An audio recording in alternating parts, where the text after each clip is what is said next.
तो बड़ी खबर यह है कि देश में फिर से तेजी से कोरोना के मामले बढ़े हैं। मार्च में लगातार कोरोना के मामले बढ़ रहे हैं और बीते 24 घंटों के आंकड़े आप देखिए, 26,291 नए मामले बीते 24 घंटों में सामने आए हैं। 24 घंटे में कोरोना से 118 लोगों की मौत हुई है। एक्टिव मामले फिर से लगातार 2 लाख को भी पार कर गया है यह आंकड़ा एक्टिव केसेस का। तो बीते 24 घंटों के आंकड़े बताने के लिए काफी कि कैसे कोरोना एक बार फिर पांव पसार रहा है और 118 लोगों की मौत बीते 24 घंटे में कोरोना संक्रमण की वजह से हो गई है और ये एक्टिव केसेस की संख्या 2 लाख को भी पार कर चुकी है। तो देश में फिर से तेजी से कोरोना संक्रमण के मामले बढ़ रहे हैं। आपको बताते हैं हम कि किस तरह से ये मामले बढ़ रहे हैं, क्योंकि लोगों की लापरवाही, लोग मास्क लगाना भूल गए हैं, सोशल डिस्टेंसिंग का पालन नहीं कर रहे हैं। लगातार ये अपील भी की जा रही है लोगों से कि आप इन नियमों का पालन करें, ध्यान रखें, तभी कोरोना से जंग पूरी हो सकती है। जिस कोरोना से लड़ाई में हम बहुत आगे हैं वो कहीं कमजोर ना हो जाए, ये ध्यान रखना यहां पर बहुत जरूरी है। कोरोना के घटते मामलों को देखकर लोगों ने लग रहा है कि मान लिया है कि कोरोना भारत से खत्म हो चुका है। सामाजिक दूरी और मास्क की मदद से भारत ने इस महामारी पर काबू काफी हद तक पा लिया था।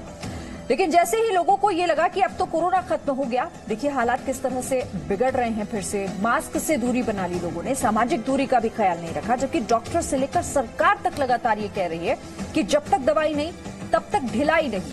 मुंबई में एक दिन में कोरोना के 1900 से ज्यादा मामले मिले हैं। नागपुर में एक हफ्ते का लॉकडाउन लागू कर दिया गया है। आपको पंजाब के लुधियाना की भी तस्वीरें आप देख रहे हैं। इस वक्त लोग बेखौफ हो चले हैं। कोरोना के बढ़ते मामलों से लग रहा है उनको कोई डर ही नहीं है। अहमदाबाद की तस्वीरें देखिए, कोरोना के केस तेजी से बढ़ रहे हैं। वापस लौटने की सबसे बड़ी वजह कोरोना की जो है वो है लोगों की लापरवाही। जो वो लापरवाही बरत रहे हैं उसी वजह से केसेस बढ़ते जा रहे हैं। तो मार्च में एक बार फिर कोरोना लौट रहा है। कैसे, आपको ये हम कुछ संख्या, आपको आंकड़े दिखाते हैं, उसे आप समझिएगा। 15 मार्च 2020 कुल केस जो हैं वो 107, 15 मार्च 2020 कुल मौत 2 और 15 मार्च 2021 जो कुल मौत की संख्या है वो भी आप देख रहे हैं। तो ये 2020 और 2021 के आंकड़ों में आप फर्क कीजिए, एक साल के बीच के, कि किस तरह से मार्च में एक बार फिर कोरोना लौट रहा है। 15 मार्च 2020 नए 25 मामले सामने आ चुके हैं अब तक और 2021 में 26.2 हजार आंकड़े थे। 15 मार्च 2020 अभी हालांकि ठीक हुए आंकड़े देखिए आप, कोई ठीक नहीं हुआ था उस दौरान, लेकिन 15 मार्च 2021 1 करोड़ से ज्यादा लोग जो हैं वो इलाज कराकर ठीक हो चुके हैं। तो मार्च में कोरोना कैसे लौट रहा है, और ये भी आपको हम जानकारी दे दें कि फरवरी में जिस तरह से कोरोना के मामले थे, मार्च में वो स्थिति बिगड़ चुकी है, क्योंकि बहुत तेजी से ये संख्या बढ़ रही है। और हर जगह आपको तस्वीरें भी समझ में आ रही होंगी कि कैसे लोग भी भूल गए हैं कि उन्हें नियमों का पालन अब भी करना है। देश में मामले कैसे तेजी से बढ़ रहे हैं, आपको ये भी आंकड़े हम दिखाते हैं। 1 जनवरी का आंकड़ा देखिए आप, ये 20,053 1 जनवरी, उसके बाद ये बढ़कर 20 जनवरी तक हुआ 13,823, 2 फरवरी को ये संख्या 8,635 नए मामलों की, किस तरह से ये संख्या लगातार बढ़ती गई। 12,143 13 फरवरी, 22 फरवरी को 14,199, 6 मार्च 18,327, 13 मार्च 24,882, 14 मार्च को ये संख्या 25,320 और 15 मार्च 26,291। ये संख्या ग्राफ के जरिए आप समझिए कि कैसे तेजी से बढ़ती जा रही है। आंकड़ा हर दिन बढ़ता हुआ 15 मार्च तक की स्थिति इन आंकड़ों के जरिए आपको इस ग्राफ के जरिए समझ में आ रही होगी कि कैसे दिन ब दिन ये संख्या बढ़ रही है लोगों की संक्रमण की वजह से। और इसीलिए हम लगातार कह रहे हैं कि अभी इन नियमों का पालन आपको करना होगा।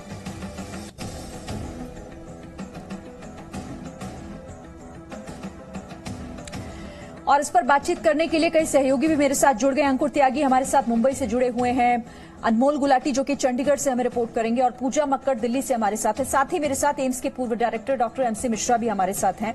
मैं बाकी सहयोगियों के पास लौटूं। सबसे पहले एमसी मिश्रा सर, आप ही से समझना चाहूंगी, मार्च में एक बार फिर से हम देख रहे हैं कि जो संख्या बढ़ रही है वो यही कह रही है कि कोरोना लौट रहा है क्या फिर से?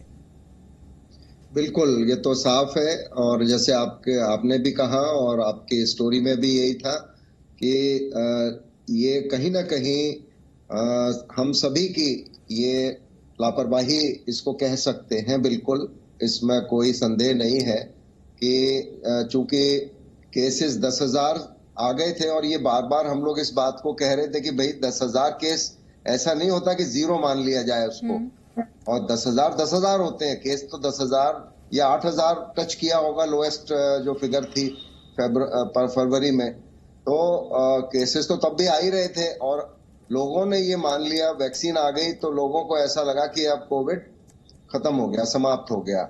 और ये कहीं ना कहीं जो बढ़ रहा है वो इसी बात का इसको ही दर्शाता है कि लोगों में डर, बिल्कुल कोविड का डर खत्म हो गया। और लोगों ने ना तो मास्क हटा दिया, मास्क को तिलांजलि दे दी। आप देखिए, जबकि मैं लगातार लोगों से ये कह रहा हूं, मैं अभी आया हूं गाड़ी में बैठ के, तो ये 2 मास्क में लगाए हुए था।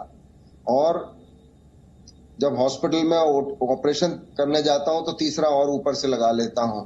और मैं यहाँ हॉस्पिटल में भी सबको यही कह रहा था कि भाई आप अभी प्रिकॉशंस की, हमको बचाओ की अभी और ज्यादा। सर, मैं आपके पास आऊंगी और मैं चाहूंगी कि आप हमारे दर्शकों को समझाइएगा कि आखिर क्यों ये जरूरी है। लेकिन अब अपडेट का रुख कर लेते हैं, पूजा मक्कड़ के पास चलेंगे। पूजा, आप ही लगातार हम देख रहे थे पिछले कुछ महीने से कि आप बता रही थी कि ये मामले सुधर रहे हैं, आंकड़े कम हो रहे हैं, ये खुशखबरी है, लेकिन मार्च के आंकड़े तो फिर से डरा रहे हैं। बिल्कुल, लोगों को आज याद करना चाहिए 24 मार्च 2020 जब देश में लॉकडाउन लगा था। अभी जो आपने आंकड़े दिखाए हैं शिरीन, उसमें 2 फरवरी को आंकड़ा था 8,000 के करीब। तब ये उम्मीद की जा रही थी कि अब कोरोना डिक्लाइन की तरफ है, लेकिन जैसे ही वैक्सीन आई उसके बाद मुझे लगता है कि लोगों में जो साइकोलॉजी है कि अब वैक्सीन आ गई यानी इलाज आ गया, तो अब सोशल डिस्टेंसिंग की जरूरत नहीं है या मास्क की जरूरत नहीं है। और इसीलिए अब जो हम तस्वीर देख रहे हैं, आज 26,000 के ऊपर आंकड़े हैं। कहाँ हम 1 महीने पहले 10,000 के नीचे थे, अब 20,000 के ऊपर हैं। ये किसी की गलती नहीं है सिवाय इसके कि ये आम लोगों की गलती है। हमने महाशिवरात्रि पर देखा बहुत भीड़ थी, हमने कुंभ के स्नान में देखा बहुत भीड़ है, चुनावी रैलियों में हम देख रहे हैं कि कोई सोशल डिस्टेंसिंग नहीं है, कोई मास्क नहीं है, सैनिटाइजर तो लगभग गायब हो चुका है। तो लोगों को अब इन आंकड़ों को देख के समझ जाना चाहिए कि बहुत मुमकिन है अगर लोग अभी नहीं सुधरे तो कोरोना बॉर्डर्स नहीं जानता है कि महाराष्ट्र में ही टिका रहेगा और दूसरे राज्यों तक नहीं फैलेगा। जो स्थिति इस वक्त महाराष्ट्र की है वो किसी भी दिन दिल्ली की हो सकती है, अगर लोगों ने अभी भी ध्यान नहीं दिया कि वैक्सीन आने का मतलब ये नहीं है कि सब कुछ ठीक हो गया है। आप सही कह रही हैं। और महाराष्ट्र का क्योंकि आप जिक्र कर रही हैं तो अंकुर के पास चलते हैं। अंकुर, देखिए, सबसे ज्यादा अगर किसी राज्य के आंकड़े को देखकर या किसी शहर के आंकड़े को देखकर डर लगता है तो उनमें मुंबई शामिल है, महाराष्ट्र शामिल है। जाहिर तौर पर जिस तरह से आंकड़े हैं सिर्फ मुंबई के नहीं बल्कि पूरे महाराष्ट्र के, वो बेहद डराने वाले हैं। महाराष्ट्र में आपको हर दिन के हिसाब से, एक एक दिन 24-24 घंटे के हिसाब से 15,000 से ज्यादा लोग संक्रमित हो रहे हैं। अब मैं रविवार के आंकड़े की बात करूंगा तो ये 15,600 के आसपास था। शनिवार को भी लगभग यही आंकड़ा था। लगभग 50 से ज्यादा लोग हर रोज पूरे महाराष्ट्र में मर रहे हैं। कल 50 लोगों की डेथ हुई है। मुंबई में तो ये हालात और भयावह होती जा रही है क्योंकि संख्या जो है हर दिन के हिसाब से, चाहे वो संक्रमित लोगों की हो चाहे वो जिनकी मौत हो रही है कोरोना की वजह से, लगातार बढ़ती जा रही है। शुक्रवार को 1600 लोग संक्रमित होते हैं, 4 लोगों की मौत होती है। शनिवार को 1700 से ज्यादा लोग संक्रमित होते हैं और 5 लोगों की मौत हो जाती है। और शनिवार को तो एक डराने वाला आंकड़ा अब लगभग 2000 के पास पहुंच चुका है। 1960 से ज्यादा लोग संक्रमित होते हैं और तकरीबन 7 मौतें होती हैं।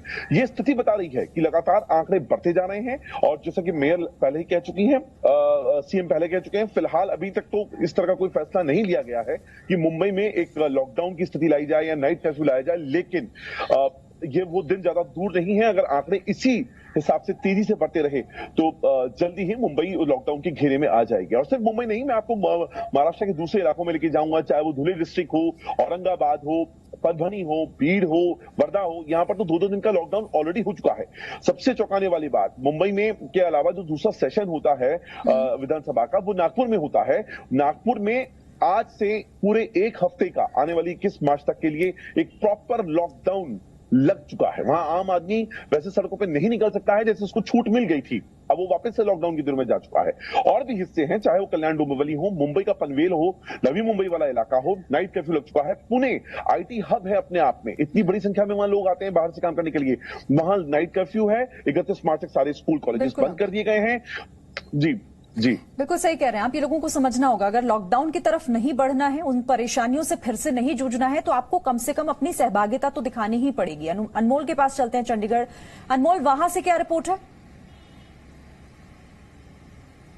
जी शिरीन, जब बात की जाए कि पूरी दुनिया ने जब वो समय जो लॉकडाउन का समय था वो फेस किया था, पेस काफी ज्यादा स्लो हो चुकी थी। और अगर पंजाब की बात की जाए तो काफी केसेस थे वो सामने आए थे, लेकिन उसके बाद सिग्निफिकेंट डिक्रीज जो की है एक देखने को मिला था कोरोना के केसेस में, और इसकी तारीफ खुद देश के प्रधानमंत्री ने करी। लेकिन आज की तस्वीर जो की है वो काफी ज्यादा चिंताजनक है, क्योंकि कल की बात की जाए तो 1501 केस जो की है, जो कि 6 महीने पुराना आंकड़ा था, 6 महीने पुराना आंकड़ा दोबारा से आने लगा है, यानी कि खतरा काफी ज्यादा बढ़ने लगा। इसके पीछे दो कारण है मुख्य रूप से। पहला कारण लोगों में अवेयरनेस बिल्कुल खत्म हो चुकी है, लोगों को लग रहा है कि कोरोना जा चुका है। दूसरी तरफ सरकार ने भी, पंजाब के प्रशासन ने भी काफी ज्यादा परमिशंस लोगों को देनी शुरू की, ढील देनी शुरू की। पॉलिटिकल रैलीज होनी शुरू हो गई, सोशल गैदरिंग शुरू होने लग गई, रिलीजियस गैदरिंग शुरू होने लग गई, जिसके चलते काफी ज्यादा संक्रमण का खतरा बढ़ गया। इवन सबसे बड़ा खतरा यह हुआ कि जब स्कूल्स खुले तो स्कूल्स के अंदर भी बच्चों के अंदर कोरोना के केसेस पाए गए, जो कि काफी ज्यादा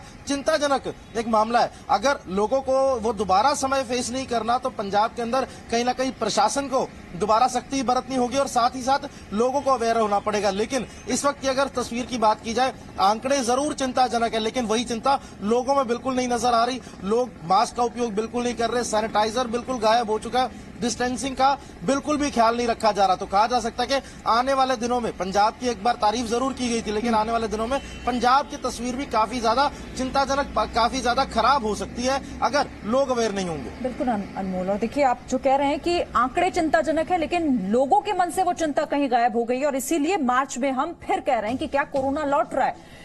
मैं आती हूं आपके पास, एमसी मिश्रा, आपके पास भी सर आऊंगी मैं, लेकिन इससे पहले महाराष्ट्र के नागपुर में आज से क्योंकि एक हफ्ते का लॉकडाउन लागू कर दिया गया है, कोरोना के जिस तरह से मामले बढ़ रहे थे उसके बाद एहतियातन ये फैसला लिया गया है। एक रिपोर्ट दिखाते हैं।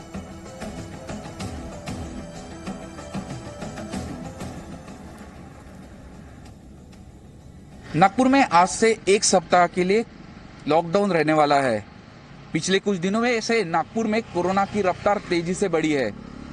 7 दिनों में 12,000 से ज्यादा कोरोना के मामले सामने आए हैं, और इसलिए नागपुर में आज से एक सप्ताह का ये लॉकडाउन शुरू हो गया है।